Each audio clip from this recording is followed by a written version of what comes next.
আমার এখন বেঁচে দেখা হইলো সবচেয়ে বড় চ্যালেঞ্জ। সব একখান হইতেছেন, সব একখান হইতেছেন দেশে বিদেশে, এলাকা এলাকার বাইরে খেলে যে এত কথা বাইরে নিতেছে। আমি এখানে হিসাব দেই সোনারগাঁ বাড়ি হাইকা তারাই এরা যন্ত্রণা না খেলে আমি যেই বই কেনা পাইছি 2 কোটি ওই তারাই কিশোরগঞ্জের লোকে এমপিরা কয় সুমানের দিকে বাইরেছে তুমি কই তোমার কেনা হল ওই তাদের আর এমপিরে দুইটা ওই এরার যন্ত্রণা মাথা নষ্ট হয়ে গেছি যে এইখানে হইয়া যায় দিনাজপুর ওকে বাড়ি খানা কারণ একলাই বলে তো বাইরে সব খবর। আপনারা আমাদেরকে দোয়া করবা আমরা যা যা আছে আমি আর 4.5 বছরের যদি বাঁচি সোনারগাঁ আপনারা শুনে খুশি হইবা। মাধবপুর বর্তমানে দেখা যাইতেছে যে সারা বাংলাদেশের মধ্যে সবচেয়ে ধনী উপজেলা হইল মাধবপুর। আপনারা তো এই খবর জানেন না, আপনারা নিজেরা ক্ষমতা সম্পর্কে ধারণা নেবেন। সবচেয়ে বাংলাদেশের মধ্যে ধনী উপজেলা কোনটা? মাধবপুর। আর এরা আমরা মিলাইয়া রাখার এমপি। আমি কালকে একটা গার্মেন্টস দেখলাম, বাচ্চা গার্মেন্টস গিয়া দেখলাম এটার মধ্যে মনে হয় বিনিয়োগ হয়েছে মিনিমাম 10,000 কোটি দিছে না, 2,500 খালি আমরা এলাকার লোকই কাম করে। তাও এইটা মনে করেন 100টা ইন্ডাস্ট্রির মধ্যে মাত্র একটা।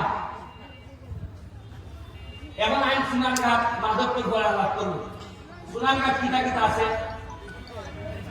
সোনারগাঁ আছে ওই 17টার মতো চা বাগান। কিতা আছে? চা বাগান। প্রতিটা চা বাগান ইচ্ছা করলে আমি সারা বাংলাদেশের মধ্যে পর্যটনের জায়গা তৈরি করতে পারবো। অলরেডি 3টা ওই এমপি যাইতে রামগঞ্জ যাইতে ভাইবা একটা যাত্রী চলে বানাইছি দেখছেন কি? 20 নম্বর সুরমা বানাইছি একটা, আরেকটা হইতাছে এখন চন্ডী বাগান, চন্ডী বাজার মাজারের এখানে। আমি যাওয়াই বরাদ্দ পাইতেছি এমন সব জিনিস বানাইতেছি যাতে মানুষ বাইরে থেকে আইয়া একটা ছবি তুলে। আর যদি 2-3 বছর সময় হয় এই যে আজকে যে পর্যটন দিকটাই এলাম যেটা আঞ্চলিক, এটারে আমি একটা ডিপিপি বানাইয়া লই যেতেছি। একটা 5 স্টার হোটেল অথবা ইকো রিসোর্ট আমি না বানাইলে আমি আপনার তার থেকে যেতাম না, আপনারা নিশ্চিত থাকুন। আমার এই এলাকা খালি 5 স্টারের মধ্যে যদি 500 প্লাবান খরচ না করে আমি এনারে জানা দেবো। আমি আমার নিজের ছেলে মেয়েদেরকে যা চিন্তা করি, আমার সোনারগাঁ মাধবপুরের প্রতিটা বাচ্চার লেগে আমার এই চেন চিন্তা। কারণ আমাদের এমন একটা মানুষে আপনারা এত ভোট দিয়ে সম্মানিত করছেন, আরে সম্পদ লাগে না আমার জীবনে। আর যে ইজ্জত দিচ্ছেন সারা বাংলাদেশের মানুষ আমার ইজ্জত করে, এর চেয়ে বড় সম্পদ আমার জীবনে কি হইতে পারে? আপনারা এমন একটি সাহায্য করতাম, ফুলা বান্ডে পড়ালেখা করাইতাম, ফুলা বান্ডে পড়ালেখা করাইতাম।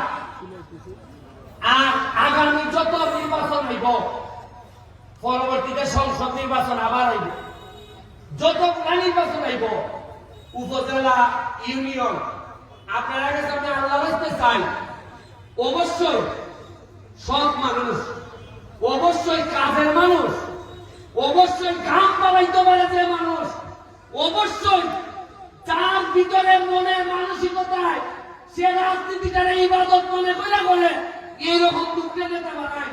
জানেই আপনারা নেতা বানাইবে, আমি আছি আপনাদের সাথে, তবে চেষ্টা করবো আপনারা ভালো লোককে নেতা বানায়। কারণ পুরো একটা সিস্টেম আমরা কাজ করতেছি, সাংবাদিকরা কাজ করতেছে। আমি যে পরিমাণ পরিবর্তন আমার সোনারগাঁয়ের সাংবাদিকদেরকে দেখতেছি, আমি নাম ধরে বলতে পারি।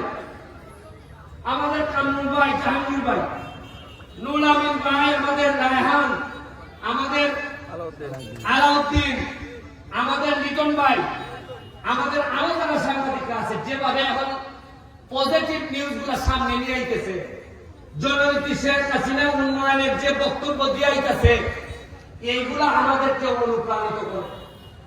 আগে সাংবাদিকরা এইভাবে কাজও করতে পারে না। এখন আপনি আমাকে বলেন থানা, এসিলেন্ডের অফিস, বমি অফিস, কোন একটা জায়গায় এমপির নামে, রাজনীতির নামে খবরদারি করা হয় না। আপনি একটা জায়গা পাইতেন না যে এমপির লোক হইতেছে যে আমি তো এমপির লোক, কিছু পয়সা দেওয়া। আরে জীবনে ৬০ মাসে আপনার যদি মরে যাইটা তাও হইয়া যেতে পারবো মরা নদী পরিষ্কার করছি আর আমার সিএনজির বাইরে থেকে ২টা স্ট্যান্ড বানাই তুলে দিচ্ছি।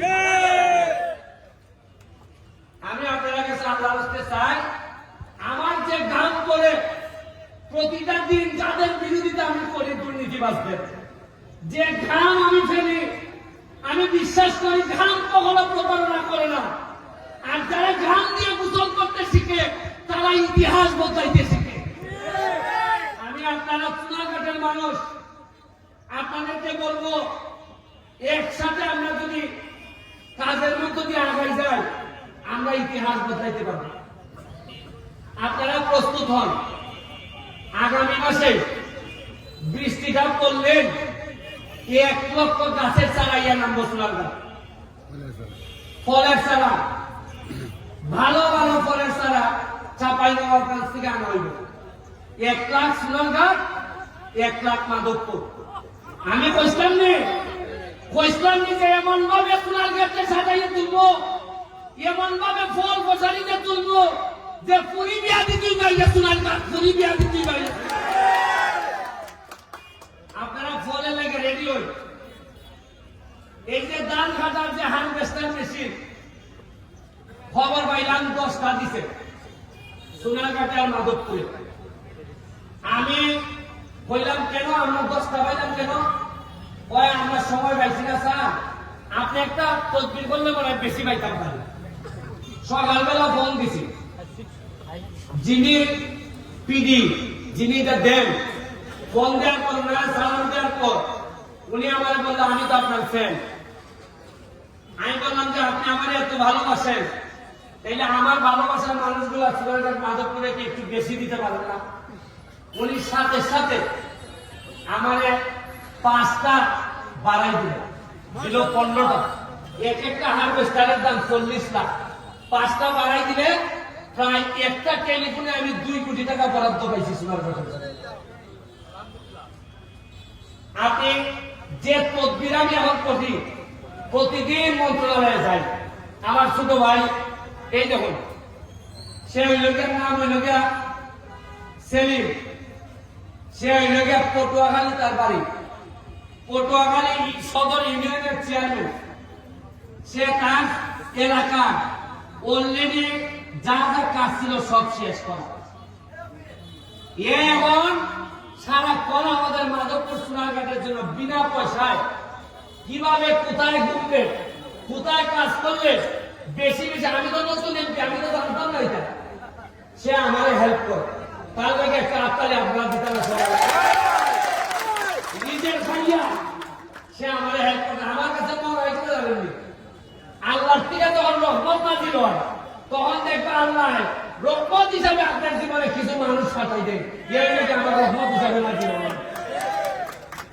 আমার সাথে যারা আছে, যারা আমার ভিসে দাঁড়ায়, এরা কাছে আমার অনুরোধ, অনেক টাকা পয়সার মালিক হইতে পারবে, হাজার হাজার কোটি কোটি টাকার বরাদ্দ আইব, কাজ করো, অসততা হইল না, দুর্নীতি হইল না, আমার ডুবাইও না। তোমরা যদি ঠিক না হোক, তোমরা নামাইয়া সোনারঘাট থেকে মাধবপুর থেকে আমরা সারা সিলেট বিভাগের মধ্যে একটা মডেল উপজেলা হিসেবে আমরা স্থাপন করতে পারবো। আপনাদের দোয়া রইল, শুভকামনা রইল। প্রতি সপ্তাহে সপ্তাহে আপনারা জানতে পারবা আমরা কিটা কিটা বরাদ্দ পাইতেছি। আপনারা জানাইবো, সারা বাংলাদেশের মানুষ আপনার কাছ থেকে জানবো। আর আপনার এলাকার এমন একটা ইমেজ তৈরি হয়েছে, সবাই জানে যে সোনারঘাটের মানুষ ব্যারিস্টার সুমন মিয়া রাখার এমপি, তারা ভালো করতেছে। আপনার কাছে আল্লাহ রাস্তায় চাই এমন কোন খারাপ করেন না যাতে আপনার এলাকার বদনাম হয়। আমি চেষ্টা করবো এলাকার সুনাম বাড়াইবার লেগে, আপনারাও এই চেষ্টাটা করবা। আর মসজিদ, মাদ্রাসা, মন্দির, রাস্তাঘাট যা যা আছে আপনি চিন্তা করতে আপনারা 4 মাসের মধ্যে 9টা নতুন মাঠের কাজ হতেছে। মনে হয় অন্তত 18টা বীজের হাত চলতেছে। আমি আসার পরে 8টা সরকারি ব্রিজ পাইছি। এটা যাওয়ার লাগে তদবির করুন না, আপনি এখানে লাস্ট কথা হইয়া যাইবেন আগে কিভাবে